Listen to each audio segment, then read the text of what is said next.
S A IAS academy சேனலை subscribe பண்ணு.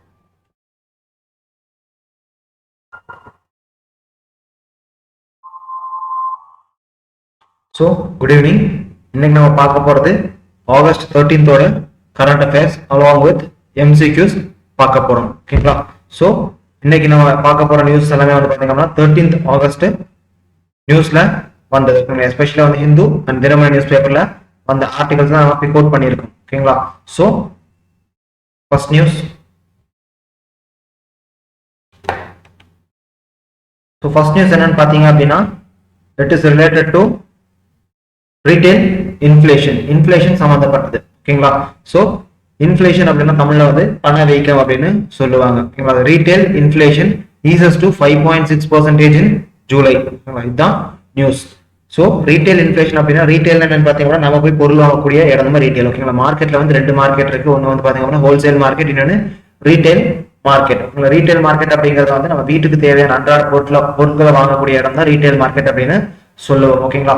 So அங்க வந்து எவ்வளவு ஒரு பொருளோட மதிப்பு உயர்ந்திருக்கு அப்படின்னு பார்த்தாதான் ஒரு சாமானிய மக்கள் மேல எவ்வளவு பணம் அப்படிங்கிறது ஒரு பொருளோட தாக்கம் அப்படிங்கிறது எவ்வளவு அதிகமா இருக்கு அப்படிங்கறத கணிக்க முடியும். ஓகேங்களா? சோ அதுக்காக கால்குலேட் பண்றத இந்த ரீட்டைல் இன்ஃப்ளேஷன் அப்படிங்கிறது. ஓகேங்களா? சோ ரீட்டைல் இன்ஃப்ளேஷன் அப்படிங்கிறது வந்து பாத்தீங்க அப்படின்னா 5.6% அளவுக்கு இப்போ குறைஞ்சிருக்கு அப்படின்னு சொல்றாங்க ஜூலை மாசத்துல. இதுக்கு முன்னாடி வந்து பாத்தீங்க அப்படின்னா 6%, 8%, நடுவில் வந்து ஏப்ரல் மாதம் வந்து பாத்தீங்கன்னா 10.28% டச் பண்ணுச்சு நடுவில். ஓகேங்களா? சோ இப்போ வந்து 5.6% வந்திருக்கு. ஸோ ஆர்பிஐ என்ன சொல்லுவாங்கன்னு பாத்தீங்க அப்படின்னா 2% தான் இன்ஃபிளேஷன் அப்படிங்கிறது இருக்கணும். அப்பதான் வந்து எக்கனாமிக், அதாவது பொருளாதாரத்துக்கு நல்லது அப்படின்னு சொல்லுவாங்க. ஓகேங்களா? சோ அதாவது ஆர்பிஐயோட மானிட்டரி பாலிசி கமிட்டி தான் அந்த 2 to 6% ரேஞ்சை ஃபிக்ஸ் பண்ணது. ஓகேங்களா? சோ இதை பேஸ் பண்ண கொஸ்டின் என்னன்னு பாத்தீங்க அப்படின்னா retail inflation or consumer price index or inflation is calculated by, அதாவது retail inflation or consumer price index is calculated by எந்த அமைப்பினால் அது கணக்கிடப்படுது அப்படின்னு கேட்டிருக்கோம். ஓகேங்களா? Option A office of economic adviser, option B national statistical office, option C ministry of finance, option D reserve bank of India. ஓகேங்களா? So இதுல கரெக்டான ஆன்சர் என்னன்னு பாத்தீங்கன்னா ஆப்ஷன் பி NSO. ஓகேங்களா? சோ இது இப்பதான் NSO சொல்றாங்க. இதுக்கு முன்னாடி வந்து பாத்தீங்கன்னா ஒரு 1.5 years முன்னாடி வந்து பாத்தீங்க அப்படின்னா NSO வந்து CSO சொல்லுவாங்க, சென்ட்ரல் ஸ்டாட்டிஸ்டிக்கல் ஆபீஸ் அப்படின்னு சொல்லுவாங்க. ஓகேங்களா? சோ இதே போல ஹோல்சேல் பிரைஸ் இண்டெக்ஸ் அப்படிங்கிற ஒரு இண்டெக்ஸும் இருக்கு. அது ஹோல்சேல் இன்ஃப்ளேஷனை கால்குலேட் பண்றதுக்காக யூஸ் பண்ணக்கூடிய ஒரு இண்டெக்ஸ். ஓகேங்களா? சோ அத எந்த அமைப்பு கால்குலேட்டர் ரிலீஸ் பண்ணும் அப்படின்னு உங்களுக்கு தெரிஞ்சது அப்படின்னா அதை கமெண்ட்ல ஆன்சரா லீவ் பண்ணுங்க. ஸோ நெக்ஸ்ட் நியூஸ் என்னன்னு பார்த்தீங்க அப்படின்னா GSLV F10 satellite launch fails, technical anomaly in cryogenic stage. ஓகேங்களா? ஸோ GSLV F10 அப்படிங்கிற ராக்கெட் வந்து பார்த்தீங்க அப்படின்னா நம்ம எர்த் அப்சர்வேஷன் சேட்டலைட்டை வந்து எடுத்துக்கிட்டு ஜியோ ஸ்டேஷனரி ஆர்பிட்டை கொண்டு போய் அதை நிலைநிறுத்துறதுக்காக அதை எடுத்துக்கிட்டு போச்சு. ஸோ போகும்போது என்னாச்சுன்னு வந்து பார்த்தீங்க அப்படின்னா ஸோ டேக் ஆஃப் அப்படிங்கிறது நல்லா தான் நடந்துச்சு, கரெக்டாக தான் நடந்துச்சு. ஸோ டேக் ஆஃப் ஆகி 2 ஸ்டேஜ் வரைக்கும் எந்த ஒரு பிரச்சனையுமே இல்லாமல் போச்சு. ஓகேங்களா? ஸோ GSLV சேட்டலைட் எடுத்துட்டீங்க, ராக்கெட் எடுத்துட்டீங்க அப்படின்னா GSLV ராக்கெட்ல வந்து 3 ஸ்டேஜ் இருக்கும். First stage, second stage and third stage. ஓகேங்களா? ஃபர்ஸ்ட் 2 ஸ்டேஜ்ல வந்து பாத்தீங்க அப்படின்னா ஒண்ணுல வந்து பாத்தீங்க அப்படின்னா லிக்விட் ஃபியூயல் இருக்கும், இன்னொன்று சாலிட் ஃபியூயல் இருக்கும். ஸோ தேர்ட் வந்து கிரையோஜெனிக் ஃபியூயல் இருக்கும். ஓகேங்களா? ஸோ இந்த 3 ஸ்டேஜ்ல வந்து பாத்தீங்கன்னா ஃபியூயல் இருக்கும். ஸோ ஒவ்வொரு ஸ்டேஜ்ல ஃபியூயல் தீர்ந்த உடனே என்ன பாத்தீங்கன்னா அந்த ஸ்டேஜ் அப்படிங்கிறது கட் ஆஃப் ஆகி கீழே நம்ம ஏர்த்ல விழுந்துடும். ஏர்த் அப்படின்னு சொல்லும்போது ஏதோ நீர்நிலையில விழுந்துடும். மோஸ்ட்லி கடல்ல தான் விழுகும். ஓகேங்களா? ஸோ இந்த சேட்டலைட் லான்ச் அப்போ நம்ம நியூஸ் டிவிலாம் பார்த்துருப்போம் இல்லையா, சேட்டலைட் லான்ச் ஆகும், ராக்கெட் லான்ச் ஆகும்போது திடீர்னு கொஞ்சம் தூரம் போனதுக்கு அப்புறம் மேல இருந்து கொஞ்சம் ஒவ்வொரு கழுடுகள் கீழே விழுகும் இல்லைங்களா. ஃபர்ஸ்ட் வந்து ஸ்ட்ராப் ஆன் பூஸ்டர்ஸ் வந்து கழுடு விழுகும். அதுக்கு அடுத்து வந்து பாத்தீங்கன்னா ஃபர்ஸ்ட் ஸ்டேஜ், அதுக்கப்புறம் செகண்ட் ஸ்டேஜ் கழுடு விழுகும். ஓகேங்களா? சோ அதே போல வந்து பாத்தீங்கன்னா ஃபர்ஸ்ட் ஸ்டேஜ் செகண்ட் ஸ்டேஜ்ல வந்து எந்த பிரச்சனையும் இல்லை. பட் தேர்ட் ஸ்டேஜ்ல வந்து பாத்தீங்க அப்படின்னா அது சம்திங் ஏதோ டெக்னிக்கல் ஃபால்ட்னால தேர்ட் ஸ்டேஜ் வந்து ஸ்டார்டே ஆகல. ஓகேங்களா? சோ அதனால என்னாச்சுன்னு பாத்தீங்க அப்படின்னா இந்த மிஷன் அப்படிங்கிறது வந்து நம்மளுக்கு ஃபெயில் ஆயிருச்சு. ஸோ எர்த் அப்சர்வேஷன் சேட்டலைட்டை இந்த GSLV F10 ராக்கெட் அப்படிங்கிறது எடுத்துக்கிட்டு போச்சு. ஓகேங்களா? ஸோ இந்த எர்த் அப்சர்வேஷன் சேட்டலைட் வச்சு என்ன பண்ணலாம்னு பார்த்தீங்க அப்படின்னா நம்ம எர்த்தை வந்து கிட்டத்தட்ட அப்ராக்சிமேட்லி 36,000 கிலோமீட்டர் ஸ்பேஸ்ல மேல இருந்து நம்மளால எர்த்தை அப்சர்வ் பண்ண முடியும். ஓகேங்களா? எர்த் அப்படின்னு சொல்லும் போது நம்ம இந்தியாவில லான்ச் பண்ணிருக்கோம். ஸ்பெசிஃபிக்கா இந்தியா மட்டும் தான் அந்த சேட்டலைட்டால அப்சர்வ் பண்ண முடியும். ஜியோ ஸ்டேஷனரி ஆர்பிட்ல இருந்துட்டு எந்த இடத்த நம்ம ஃபிக்ஸ் பண்றோமோ அந்த இடத்துல இருந்து மட்டும் தான் நம்மளால அதை பர்டிகுலர் பொசிஷனை வியூ பண்ண முடியும். ஓகேங்களா? ஸோ இந்த எர்த் அப்சர்வேஷன் சேட்டலைட் மூலியமா வந்து இது டிஃபென்ஸ்க்கு மேப்பிங்கெல்லாம் ஹெல்ப் பண்ணும் அப்படின்ற மாதிரி நிறைய எக்ஸ்பெக்டேஷன்ஸ் இருந்துச்சு இது மேல. பட் இந்த ராக்கெட் லான்ச்ல ஒரு சின்ன ஒரு குளறுபடி நடந்தனால நம்ம இந்த மிஷன் அப்படிங்கிறது ஃபெயில் ஆயிடுச்சு. ஓகேங்களா? ஸோ இப்போ இது சக்ஸஸ்ஃபுல்லி லான்ச் ஆயிருச்சு அப்படின்னா இந்த அப்சர்வேஷன் சேட்டலைட்டோட ஆயுட்காலம் அப்படிங்கிறது 10 வருஷம் வரைக்கும் இருந்திருக்கும். ஓகேங்களா? ஸோ இதை பேஸ் பண்ண கொஸ்டின் என்னன்னு பாத்தீங்க அப்படின்னா through the GSLV F10 rocket, which among the following Earth observation satellite was planned to launch. ஓகேங்களா? ஸோ GSLV F10 ராக்கெட் மூலமா எந்த Earth observation satellite லான்ச் பண்ணணும் பிளான் பண்ணியிருந்தாங்கன்னு கேட்டிருக்காங்க. So option A EOS-1, option B EOS-2, option C EOS-3, option D EOS-4. ஓகேங்களா? So EOS அப்படிங்கிறது is nothing but Earth observation satellite அப்படின்னு சொல்லுவோம். Earth observation 1, 2, 3 and 4. ஸோ இது கரெக்டான ஆன்சர் என்னன்னு பார்த்தீங்க அப்படின்னா option C EOS-3. So next news என்னன்னு பார்த்தீங்க அப்படின்னா this interesting news. So elephant waits for sugar laden lorries near check post at Sathyamangalam tiger reserve. ஓகேங்களா? அதாவது சத்தியமங்கலம் டைகர் ரிசர்வ்ல வந்து பாத்தீங்க அப்படின்னா செக் போஸ்ட் தாண்டி யார் யாரெல்லாம் போறாங்க அப்படிங்கறது வந்து பாத்தீங்கன்னா போறவங்க எல்லாம் வந்து பாத்தீங்க அப்படின்னா ஸோ அவங்க அந்த லாக் புக்ல ரெஜிஸ்டர்ல எழுதி வச்சுட்டு தான் போகணும். ஓகேங்களா? ஸோ எஸ்பெஷலி வந்து பாத்தீங்கன்னா தமிழ்நாடு சைட்ல இருந்து மைசூர் பவர் பிளான்ட்டுக்கு எடுத்துட்டு போகக்கூடிய சுகர் கேன்ஸ், அதே மாதிரி வந்து மைசூர் சுகர் பீக்கர்ஸ் எடுத்துட்டு போகக்கூடிய சுகர் கேன்ஸ் எல்லாமே வந்து பாத்தீங்க அப்படின்னா அதாவது மைசூர் பவர் பிளான்ட் போகக்கூடிய சுகர் சக்கைகள் மற்றும் அதே போல வந்து பாத்தீங்க அப்படின்னா நம்ம sugar mill Mysore sugar mill போகக்கூடிய சுகர்ஸ் எல்லாத்தையுமே வந்து பாத்தீங்க அப்படின்னா இந்த சத்தியமங்கலம் டைகர் ரிசர்வ் தாண்டி தான் நம்ம எடுத்துட்டு போக வேண்டியதா இருக்கும். ஓகேங்களா? ஸோ அந்த எடுத்துட்டு போகும்போது என்ன ஆகுதுன்னு பாத்தீங்க அப்படின்னா அந்த எலிஃபென்ட்ஸ் எல்லாம் அங்க நின்றுட்டு இந்த லாரிஸ்ல இருந்து சுகர் கேன்ஸ் எல்லாம் அந்த கரும்பு எல்லாத்தையும் எடுத்து அது கன்சியூம் பண்ண ஆரம்பிச்சிருது. ஓகேங்களா? பிகாஸ் இது எல்லாத்துக்கும் தெரிஞ்ச ஒரு விஷயம் தான். யானைக்கு வந்து சுகர் கேன் அப்படின்னா ரொம்ப இஷ்டமான ஒரு உணவு. அதனாலதான் வந்து பாத்தீங்க அப்படின்னா காடுகள்லயும் வந்து பாத்தீங்கன்னா ஏதோ ஒரு கரும்பு காடு இருந்து கரும்பு தோட்டம் இருந்துச்சு அப்படின்னா அதுக்குள்ள யானைகள் போய் எல்லாத்தையும் எடுத்து சாப்பிட ஆரம்பிச்சிருங்க. ஓகேங்களா? சோ இப்ப நம்ம முக்கியமான கொஸ்டின் இந்த நியூஸ்ல இருக்கக்கூடிய பிரைம் ஃபோக்கஸ் என்னன்னு பாத்தீங்க அப்படின்னா சத்தியமங்கலம் டைகர் ரிசர்வ். ஓகேங்களா? சோ இது நம்ம ஆல்ரெடி இதுக்கு முன்னாடி சத்தியமங்கலம் டைகர் ரிசர்வ் பத்தி ஒரு கொஸ்டின் ஃப்ரேம் பண்ணிருக்கோம். இது செகண்ட் கொஸ்டின். ஓகேங்களா? சோ ஒரு 1 வீக் முன்னாடி ஆல்ரெடி சத்தியமங்கலம் டைகர் ரிசர்வ் பத்தி நம்ம ஒரு கரண்ட் அஃபேர் பார்த்தோம். ஓகேங்களா? சோ இது next set of question. So next question, who among the the question என்னன்னு பார்த்தீங்கன்னா which among the following statement is incorrect about Sathyamangalam tiger reserve. அதாவது சத்தியமங்கலம் டைகர் புலிகள் காப்பகத்தை பத்தி பின்வருவதில் எது தவறானதுன்னு கேட்டிருக்கோம். ஓகேங்களா? So option A, it is a part of Nilagiri Biosphere Reserve. Option B, it is located in the Erode district of Tamil Nadu. Option C, it is known for its tiger habitation. Option D, it is the first tiger reserve in Tamil Nadu. ஓகேங்களா? So தவறான answer எதுன்னு பாத்தீங்க தவறான option எதுன்னு பாத்தீங்கன்னா option D it is the first tiger reserve in Tamil Nadu அப்படிங்கிறது தான் தவறான ஆப்ஷன். ஓகேங்களா? சோ மத்த மூணுமே வந்து கரெக்ட். ஓகேங்களா? Yes it is part of Nilgiri biosphere reserve. ஓகேங்களா? சோ உங்களுக்கு தமிழ்நாடோட ஃபர்ஸ்ட் டைகர் ரிசர்வ் எது அப்படின்னு தெரிஞ்சது அப்படின்னா கமெண்ட் பாக்ஸ்ல கமெண்ட் பண்ணுங்க. சோ நெக்ஸ்ட் நியூஸ் என்னன்னு பாத்தீங்க அப்படின்னா prevent discrimination in appointment of religious leaders. ஓகேங்களா? சோ ரீசெண்டா வந்து பாத்தீங்க அப்படின்னா ரிலீஜியஸ் லீடர்ஸ் அப்பாயிண்ட் பண்றது ஒரு மிகப்பெரிய இஷ்யூ அப்படிங்கிறது ஒன்று போய்கிட்டு இருக்கு. So without taking any religion, so ஒரு ரிலிஜன் வந்து பார்த்தீங்கன்னா பர்டிகுலர் ரிலிஜன் இந்த மாதிரி ஒரு கிரைம் அப்படிங்கிற இந்த மாதிரி ஒரு டிஸ்கிரிமினேஷன் அப்படிங்கிறது போயிட்டு இருக்கு. ஓகே, ஸோ டிஸ்கிரிமினேஷன் எங்க இருந்தாலும் அது தவறு தான் இல்லைங்களா? ஸோ நம்ம ப்ரிவென்ஷன் ஆஃப் டிஸ்கிரிமினேஷனை பேஸ் பண்ணி ஒரு கொஸ்டினை ஃப்ரேம் பண்ணியிருக்கோம். ஓகேங்களா? ஸோ இந்த கொஸ்டின் பாத்தீங்க அப்படின்னா which among the following statement is incorrect about prevention of discrimination. Discrimination தீண்டாமையை தவிர்க்கிறதுக்காக நம்ம என்னென்ன முன்னெடுப்புகளை எடுத்திருக்கோம் அப்படின்னு கேட்டிருக்கோம். இந்த முன்னெடுப்புகள்ல இந்த 4 ஆப்ஷன்ல எது தவறு அப்படின்னு கேட்டிருக்கோம். ஓகேங்களா? So option A, it is enshrined in the right to equality section of fundamental right. ஓகேங்களா? அதாவது நம்மளோட இந்தியன் கான்ஸ்டிடியூஷன் அடிப்படை உரிமைகள்ல ரைட் டு ஈக்குவாலிட்டி அப்படிங்கிற யூனிட்டி கீழே தான் இந்த ப்ரிவென்ஷன் ஆஃப் டிஸ்கிரிமினேஷன் அப்படிங்கிறது இருக்கு அப்படின்னு சொல்லியிருக்கோம்.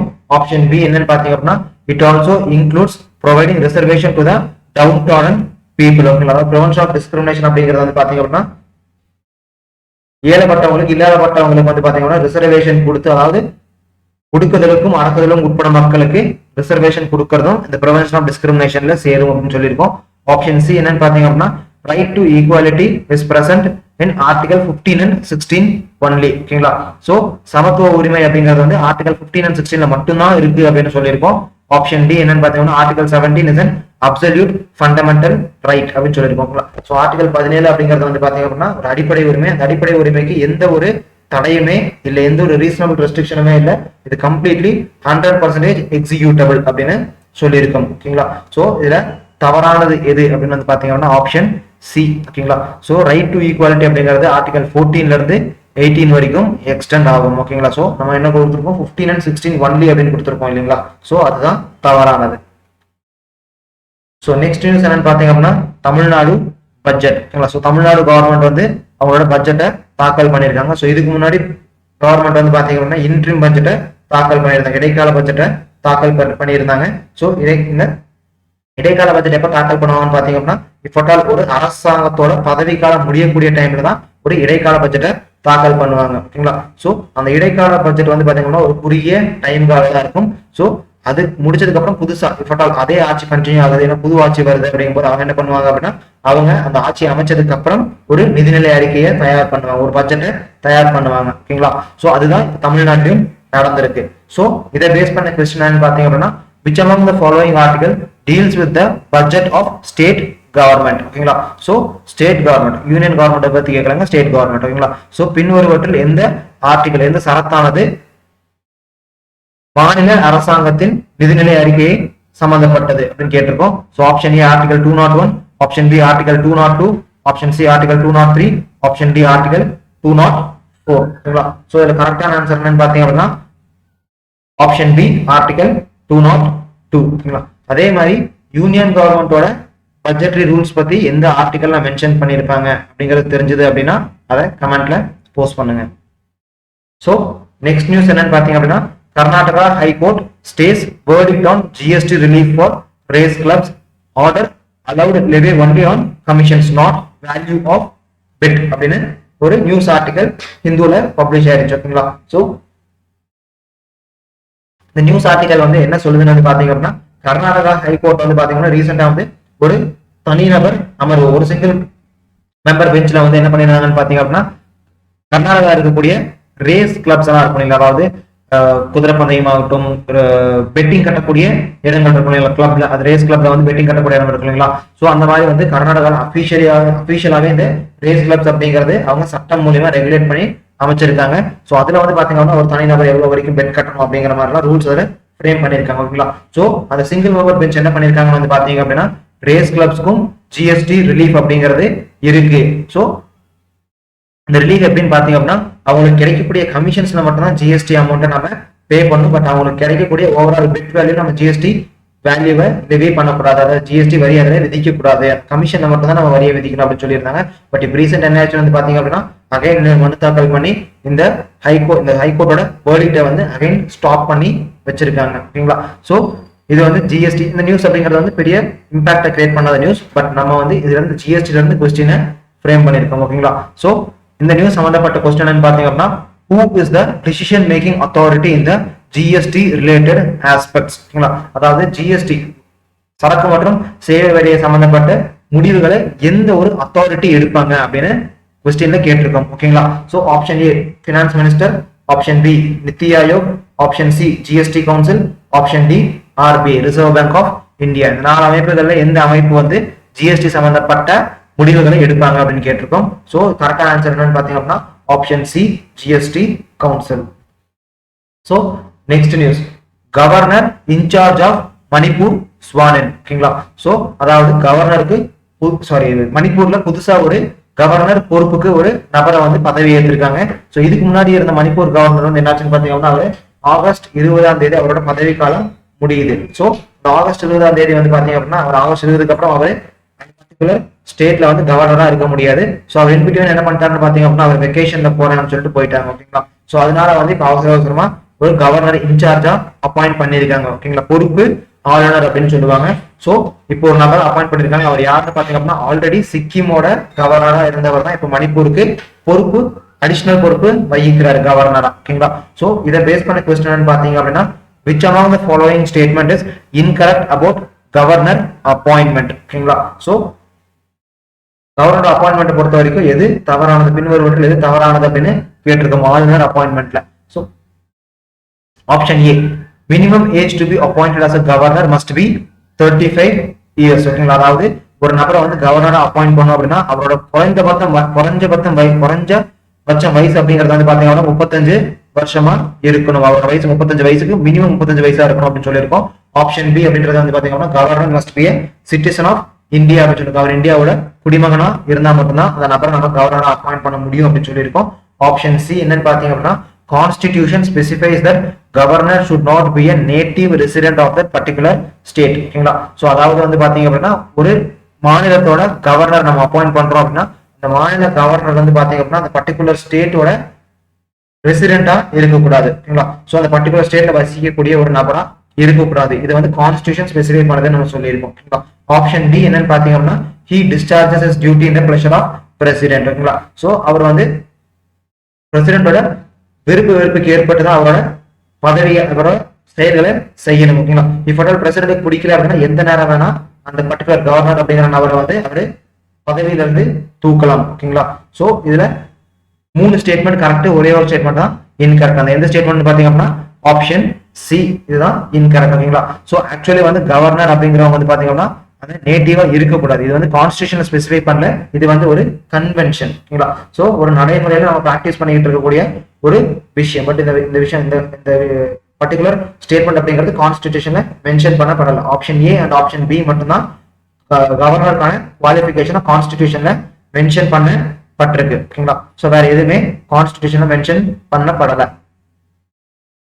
சோ நெக்ஸ்ட் நியூஸ் என்னன்னு பாத்தீங்கன்னா cow slaughter in secret does not affect public order but it is a law and order issue says Allahabad High Court. ஓகேங்களா, சோ அலகாபாத் ஹை கோர்ட் வந்து பாத்தீங்கன்னா ரீசெண்டா வந்து ஒரு ரூலிங் கொடுத்திருக்காங்க. அந்த ரூலிங் என்னாச்சுன்னு பாத்தீங்கன்னா ஆல்ரெடி வந்து 5 பேர் வந்து மாட்டை வந்து கொண்டுட்டாங்க, அதாவது மாட்டை வந்து உணவுக்காக கொண்டுட்டாங்க அப்படின்னு சொல்லிட்டு என்ன பண்ணாங்க பாத்தீங்கன்னா அந்த 5 பேரை அரெஸ்ட் பண்ணி ஜெயில போட்டாங்க. பட் அலகாபாத் ஹைகோர்ட் என்ன சொல்லிட்டாங்க வந்து பாத்தீங்க அப்படின்னா அவங்க அரெஸ்ட் பண்ணி உள்ள போட்டதை வந்து அவங்க வந்து பப்ளிக் ஆர்டருக்கு ஒரு த்ரெட்டா இருக்காங்க. அதாவது இவனால பப்ளிக் அதாவது பொது அமைதி அப்படிங்கறது சீர்குலைஞ்சிடும் அப்படின்றனால இவங்க அரெஸ்ட் பண்ணி போட்டிருக்கோம் அப்படின்ற ஒரு சட்டத்துல ஐபிசி செக்ஷன்ல தான் வந்து அவங்கள ஜெயில தூக்கி போட்டிருந்தாங்க.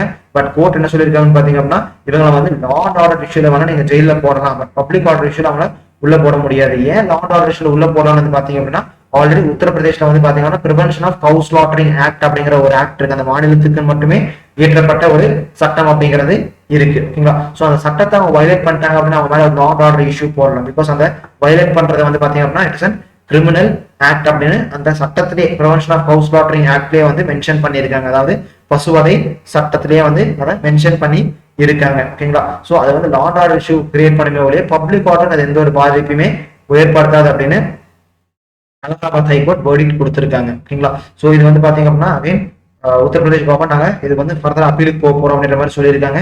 சோ இந்த தீர்ப்பு வந்து எதுல முக்கியத்துவம் வாய்ந்தது, எவ்வளவு முக்கியத்துவம் வாய்ந்ததுன்னு வந்து பாத்தீங்க அப்படின்னா அவங்க இயற்றின பிரிவென்ஷன் ஆஃப் கவு ஸ்லாட்டரிங் ஆக்ட்ல இருக்கக்கூடிய சில செக்ஷன்ஸை வந்து ரிமூவ் பண்ற அளவுக்கு இந்த பர்டிகுலர் வேர்டிக்ட்டுக்கு பவர் இருக்கு. சோ அதனாலதான் உத்தரப்பிரதேஷ் கவர்மெண்ட் வந்து இதுக்கு மேல்முறையீடு பண்ண போறோம் அப்படின்னு சொல்லியிருக்காங்க. ஓகேங்களா, சோ இதை பேஸ் பண்ண கொஸ்டின் என்னன்னு பாத்தீங்க அப்படின்னா which among the following article in the Indian Constitution deals with prevention of cow and cattle slaughtering. ஓகேங்களா, சோ பசு மற்றும் பாலூட்டிகளை வந்து வதை பண்றதுல இருந்து எந்த ஆர்டிகல் வந்து சோ அதை வந்து பிரிவென்ட் பண்ணுது அப்படின்னு கேட்டிருக்கோம். ஓகேங்களா, இது எஸ்பெஷலி வந்து டிபிஎஸ்பில தான் மென்ஷன் பண்ணிருக்காங்க. சோ எந்த ஆர்டிகல் வந்து பாத்தீங்கன்னா ப்ரொடெக்ஷன் ஆஃப் கவ் அண்ட் கவு ஸ்லாட்டரிங்க்கு வழிவகை செய்யுது அப்படின்றதா கொஸ்டின். ஓகேங்களா, option A article 48A, option B article 48, option C article 47, option D article 44. ஓகேங்களா, சோ இதுல கரெக்டான ஆன்சர் என்னன்னு பாத்தீங்க அப்படின்னா ஆப்ஷன் பி ஆர்டிகல் 48. ஓகேங்களா, சோ ஆப்ஷன் 48A என்னன்னு பாத்தீங்க அப்படின்னா protection and improvement of environment, forest and wild life இதை சம்பந்தப்பட்டு பேசுறது. அதாவது சுற்றுச்சூழலை மற்றும் காடுகளை வன உயிரினங்களை பத்தி பாதுகாக்கிறத பத்தி பேசுறது ஆர்டிகல் 48A அப்படிங்கிறது. ஓகேங்களா, சோ ஆர்டிகல் 47 அப்படிங்கிறது என்னன்னு பாத்தீங்க அப்படின்னா மக்களோட ஊட்டச்சத்து மற்றும் வாழ்வாதாரம் ஸ்டாண்டர்ட் ஆஃப் லிவிங்க வந்து பாத்தீங்க அப்படின்னா இம்ப்ரூவ் பண்றது, லைவ்லிஹுட் அண்ட் ஸ்டாண்டர்ட் ஆஃப் லிவிங்க வந்து பாத்தீங்க அப்படின்னா அதாவது வாழ்வாதாரம் மற்றும் வாழ்க்கை தரத்தை வந்து உயர்த்தணும். அதே மாதிரி வந்து பாத்தீங்க அப்படின்னா மக்களோட பப்ளிக் ஹெல்த்தை உயர்த்தணும் அப்படின்றதுக்காக இருக்கக்கூடிய ஒரு வழிகாட்டு நெறிமுறைகள் தான் வந்து ஆர்டிகல் 47ல இருக்கு. அதே மாதிரி 44ல வந்து பாத்தீங்க அப்படின்னா யூனிஃபார்ம் சிவில் கோட் பத்தி பேசியிருப்பாங்க. சோ கரெக்டான ஆன்சர் என்னன்னு பாத்தீங்க அப்படின்னா ஆப்ஷன் பி ஆர்டிகல் 48. மற்ற ஆர்டிகல்ஸ் பத்தி மற்ற ஒரு நாள் நம்ம பேசுவோம். மற்ற ஒரு நாள் கரண்ட் அஃபேர்ஸ் வந்து அதை எடுத்து பேசுவோம். ஓகேங்களா?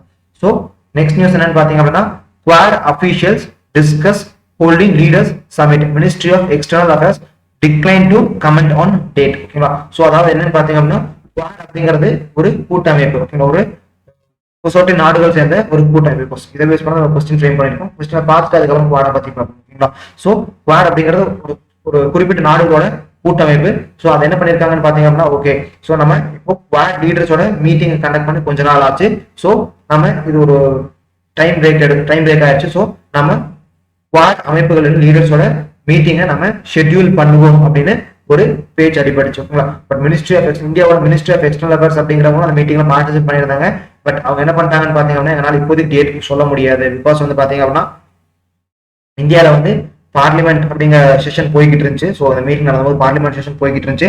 அதே மாதிரி வந்து பாத்தீங்கன்னா இந்தியாவில இனியும் சரி செய்ய வேண்டிய ஒரு சில பிரச்சனைகள் இருக்கு. So we have got focus our energy on it. So நாங்க வந்து எங்களோட முழு நேரத்தையும் அந்த விஷயங்களையும் செலவிட வேண்டியதா இருக்கும். ஸோ எங்களுக்கு இப்போதைக்கு இந்த குவாட் மீட்டிங் அட்டன் பண்றவங்களாம் எங்களுக்கு ஷெட்யூல் கிடையாது அப்படின்ற மாதிரி சொல்லியிருக்காங்க. ஓகேங்களா? ஸோ ஆப்ஷன் ஸோ இது பேஸ் பண்ண கொஸ்டின் பாத்தீங்கன்னா, which among the following statement is correct about quad? ஓகேங்களா? ஸோ குவாட் கூட்டமைப்பை பத்தி பின்வருவற்றில் எது சரியானதுன்னு கேட்டிருக்கோம். Option A, it is an 5 member body. அதாவது இந்த குவாட் கூட்டமைப்புல 5 நாடுகள் இருக்காங்க அப்படின்னு சொல்லியிருக்கோம். Option B, all the members are only from Pacific region. ஓகேங்களா? ஸோ அதாவது பசிபிக் பெருங்கடல ஒட்டி இருக்கக்கூடிய நாடுகளை சேர்ந்தது தான் இந்த 5 மெம்பர்ஸ் அப்படின்னு சொல்லியிருக்கோம். Option C, the quad works to ensure the open Indo-Pacific region. ஓகேங்களா? ஸோ ஒரு திறந்த வெளி இந்தோ பசிபிக் பகுதியை நம்ம உருவாக்கணும் அப்படிங்கிறத குவாட் கூட்டமைப்போட ஒரு மிக முக்கியமான மோட்டோ அப்படின்னு கொடுத்திருக்கோம். Option D, China as a member of quad grouping அப்படின்னு சொல்லியிருக்கோம். ஓகேங்களா? ஸோ இதுல 3 ஸ்டேட்மெண்ட் தவறு, ஒன்னே மட்டும் தான் சரி. அது எதுன்னு பாத்தீங்கன்னா ஆப்ஷன் சி. ஓகேங்களா? ஸோ ஆப்ஷன் ஏ ஏன் தவறுன்னு வந்து பாத்தீங்கன்னா, குவாட் குரூப்பிங்ல 4 மெம்பர்ஸ் இருக்காங்க, 5 கிடையாது. ஓகேங்களா? ஆப்ஷன் பி வந்து பாத்தீங்க அப்படின்னா, all the members are from Pacific region கிடையாதுங்க. இந்தியாவும் அதோட மெம்பர் தான், குவாடோட மெம்பர் தான். ஓகேங்களா? ஸோ இந்தியா வந்து பசிபிக் பெருங்கடல பார்டர் பண்ணாத ஒரு நாடு. ஓகேங்களா? ஸோ ஆப்ஷன் டி வந்து பாத்தீங்கன்னா, China is not the member of Quad grouping. ஓகேங்களா? ஸோ குவாட் குரூப்பிங்ல இருக்கக்கூடிய 4 நாடுகள் யாரு அப்படின்னு தெரிஞ்சது அப்படின்னா அந்த கமெண்ட்ல போஸ்ட் பண்ணுங்க. ஸோ நெக்ஸ்ட் நியூஸ் என்னன்னு பாத்தீங்க அப்படின்னா, Al Mohed Al Hindi naval exercise begins. ஓகேங்களா? ஸோ இது வந்து இந்தியாவும் ஒரு பர்டிகுலர் நாடும் வந்து சேர்ந்து ஃபர்ஸ்ட் முதல் முறையா இந்த அல் மொஹித் அல் ஹிந்த் நேவல் எக்ஸசைஸை தொடங்கி இருக்காங்க. ஓகேங்களா? ஸோ இந்த 2 நாடுகளும் வந்து பாத்தீங்க அப்படின்னா அந்த பர்டிகுலர் கன்சர்ன் நாட்டுல போய் நேவல் எக்ஸசைஸை மேற்கொண்டு இருக்காங்க. ஓகேங்களா? ஸோ இதை பேஸ் பண்ண கொஸ்டின் பாத்தீங்க அப்படின்னா, Al Mohed Al Hindi is a naval exercise between India and which among the following countries? So Al Mohid and Al Hindi is a naval exercise between, அதாவது இது வந்து எந்த நாடுகளுக்கு இடையே நடக்கக்கூடிய எக்ஸசைஸ் போர் பயிற்சி அப்படின்னு கேட்டிருக்கோம். ஓகேங்களா? Option A, UAE United Arab Emirates.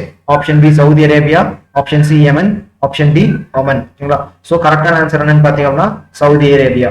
So இதுதான் வந்து இந்தியாவும் சவுதி அரேபியாவும் முதல் தங்கள் பங்கேற்கக்கூடிய முதல் நேவல் போர் பயிற்சி, அதாவது கடற்படை போர் பயிற்சி. ஓகேங்களா? ஸோ இது எங்க வச்சு நடக்குதுன்னு பாத்தீங்கன்னா சவுதி அரேபியா ரீஜன்லயே வச்சு நடக்குது, அதாவது பர்ஷியன் கல்ஃப் ரீஜன்லயே வச்சு நடக்குது. ஓகேங்களா? ஸோ இதுல இந்தியா பார்ட்டிசிபேட் பண்ணிருக்காங்க. இதுதான் வந்து ஃபர்ஸ்ட் டைம் இதுதான் நம்மளும் சவுதி அரேபியாவும் ஒரு நேவல் எக்ஸசைஸ்ல இன்வால்வ் ஆகியிருக்கும். ஓகேங்களா?